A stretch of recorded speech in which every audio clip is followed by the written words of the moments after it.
back with another video, and in this one, we'll be digging a little bit deeper into last week's episode. So if you haven't already seen it, be sure to go back and check that one out. One of the challenges I'm almost always up against is one that I'm sure you're all familiar with, which is being a solo operator with no crew. So I'm wearing multiple hats and just trying to create the best image that I can. In part one of this job, I was able to throw up a large silk to help create a soft look on the talent. After we wrapped at that location, we moved on to this one where I wasn't able to set up any overhead diffusion. Now, we all know that overexposing your shot should be avoided at all costs, but there are circumstances that I don't mind overexposing the shot if it means that I'm getting the exposure that I want on my subject. And that's exactly what happened here at our second location on this job. So we'll take a look at that scene where I had to overexpose to get the look I needed. As soon as we arrived, I start evaluating what I'm up against, and I'm thinking about how to go about setting up. And the first question that always comes to mind when we show up to a shoot is, where am I going to put the camera? And again, this all goes back to what you're able to achieve on your own. So the biggest decisions that needed to be made here is, one, where do I want to place the camera? And where do I want to position my talent in relation to the camera? Now, if I had a crew, I would have loved to set up an 8x overhead to help soften the look. But on all the jobs I shoot, I have to be realistic about what I'm able to accomplish on my own. And I kind of lucked out on this one since the sun ended up being slightly behind the talent, which would be my preference. So here's where the decision has to be made to allow at least some parts of the image to blow out so that I get the exposure that I want on the subject, which is, of course, the most important part of the scene. To keep the overall framing consistent with the previous look, I had to keep in mind that we would want to be able to see the equipment that he was talking about. So I kept the subject in the far left of the frame while also being able to include the machinery that he was talking about. This yard was on a hill, so I set up on the high ground. I didn't want to include the vehicles in the driveway, which were on the far right of the frame. So for the talking head stuff, I positioned the camera so that the trees in the distance took up most of the frame.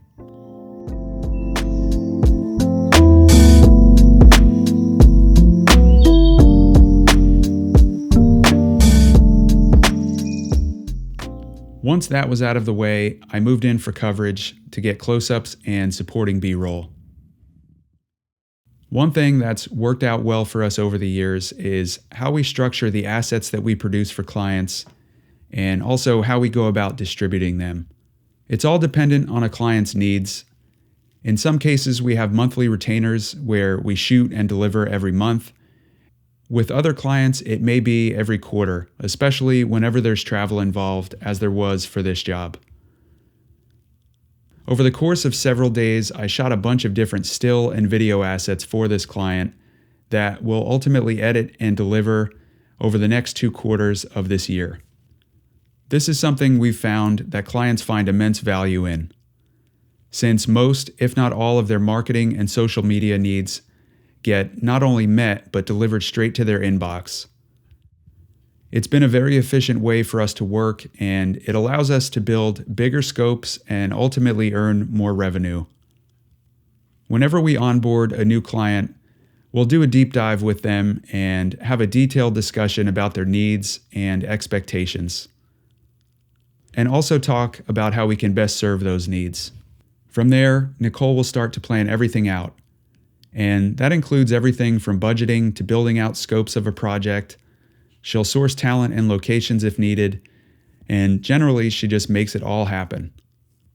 I think a big misconception that's been happening for a while is that producers are not videographers or photographers, and vice versa, and producers are also not editors.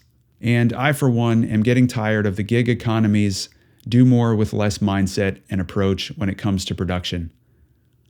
To guys like us who are working in production day in and day out, it's an obvious no-brainer, But to clients who are not educated or experienced in our world, we often find that when one person is expected to manage logistics, strategy, scripting, filming, lighting, directing, editing, and delivery, something's going to suffer, and usually it's the quality of the work.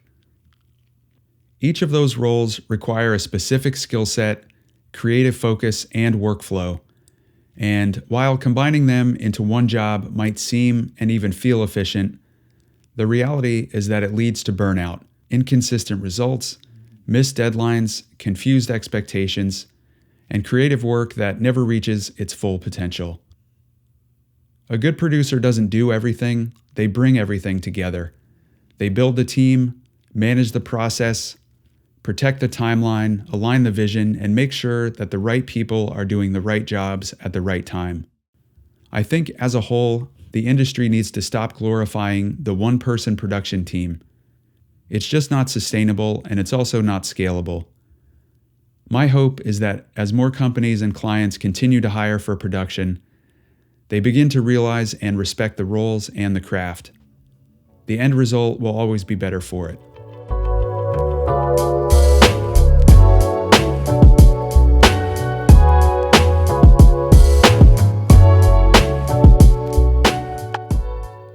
I'm not a big fan of using gimbals and avoid it as much as possible, but sometimes you just have to use them when a client might specifically want that look, or there's just no other way to get the shot that you want. So here I'm stripping down the FX30 from its cage and any additional accessories and removing any unnecessary weight. I only needed a few gimbal shots, so I got them knocked out and moved on to yet another location to get some on-site and in-the-field shots.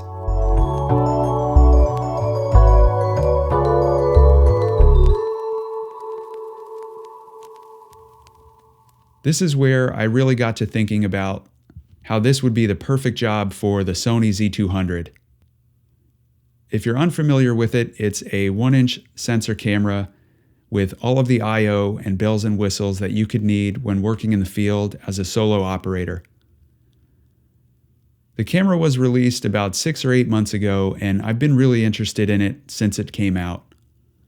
A lot of my work has me running around in the field, and as great as my FX6 and FX30 are, there's something to be said about the ability to just grab a camera as is and start filming. With the Z200, there's no prep required. There's no bolt-on accessories, no Allen wrenches, NATO rails, or quick releases to fiddle with. You just pull it out of the bag, turn it on, and get right to work. Now, no camera is perfect, but there are better tools for certain jobs, and this was one where the Z200 would have been perfect. In my opinion, its biggest selling point is its form factor, it's packed with features, and its ability to shoot great-looking video quickly and efficiently. I could have easily just used it in both of these outdoor talking scenarios instead of my FX6. It has all of the features I need and use on my FX6, but in a smaller, lighter form factor, which doesn't need to be rigged up. It checks a lot of boxes, and it fits a lot of the work that I do when I'm running and gunning in the field as a solo operator. As I often mention, my wife and I have been running our own production business for the past 12 years, which has been very successful for us. And staying lean has always been by design. We never wanted to open or have a studio space. We never wanted a staff or editors that we needed to rely on. We can always crew up when needed, but we both love the sweet spot of small to medium-sized jobs, and especially at this stage of my career. We have a family and a mortgage, and so we're not picky about the jobs that come our way. And personally, I really enjoy that, since every project we work on is different and has its own unique challenges to solve. So I'm always looking for ways and tools that will allow me to do my job more quickly, efficiently, and with less stress. I'm done fiddling with small pieces that require mounts, NATO rails, cold shoes, and Allen wrenches. And I'm just done building up and bolting on accessories to make cameras function in the way that I need. I absolutely adore my FX30, but keeping track of step-up rings, ND filters, cables, monitors, etc.